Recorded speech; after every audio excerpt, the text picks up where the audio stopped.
வணக்கம். தமிழ் ஃபுட் கார்னரில் இன்னைக்கு ஸ்டவ்வே யூஸ் பண்ணாமல் உடனடியாக பண்ணக்கூடிய ஒரு ஈஸி கார சட்னி பார்க்க போகிறோம்.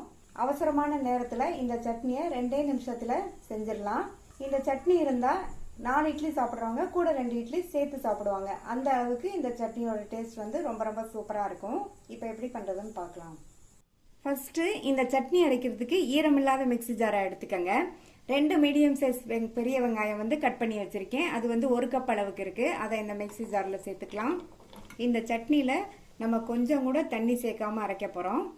அதனால் வந்து கொஞ்சம் கூட ஈரமில்லாத ஜாராக எடுத்துக்கோங்க. அப்போ தான் 2-3 நாளைக்கு சட்னி கெட்டு போகாமல் நல்லாயிருக்கும். இது கூட 3 பூண்டை கட் பண்ணி வச்சுருக்கேன். அதை சேர்த்துட்டு ஒரு சின்ன நெல்லிக்காய் சைஸ் அளவு புளியை வந்து இதில் சேர்த்துக்கலாம். இந்த மாதிரி பிச்சு சேர்த்துட்டிங்கன்னா நல்லா ஈஸியாக அரைபடும். 3/4 டேபிள் ஸ்பூன் தனி மிளகாத்தூள். மிளகாத்தூள் உங்கள் காரத்துக்கு தகுந்தபடி சேர்த்துக்கோங்க. சட்னிக்கு தேவையான அளவு உப்பு சேர்த்துக்கலாம். இந்த சட்னிக்கு வந்து உப்பு வந்து கொஞ்சம் தூக்கலாகவே சேர்த்துக்கணும், அப்போ தான் நல்லாயிருக்கும். இப்போ இந்த சட்னியை மிக்சியில் விப்பரில் விட்டு போட்டு கோர்ஸாக அரைச்சிக்கணும். இந்த மாதிரி கோர்ஸாக அரைச்சாதான் இந்த சட்னியோட டேஸ்ட் வந்து நல்லாயிருக்கும். இப்போ இதை வேறு பவுலுக்கு ட்ரான்ஸ்ஃபர் பண்ணிடலாம்.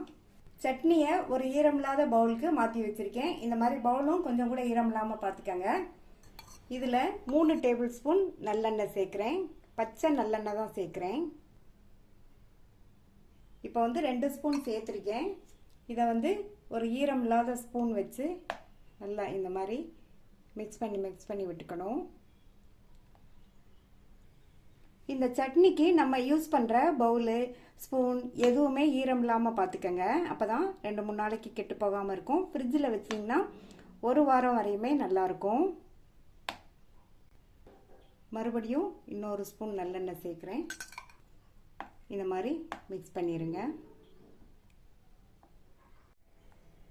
எண்ணெய் சேர்த்து நல்லா கலந்து விட்டாச்சு.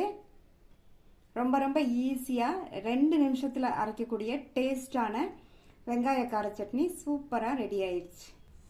இந்த சட்னியை நீங்களும் ஒரு தடவை ட்ரை பண்ணி பாருங்கள். ட்ரை பண்ணி பார்த்துட்டு உங்கள் கமெண்ட்ஸை சொல்லுங்கள். தேங்க்யூ.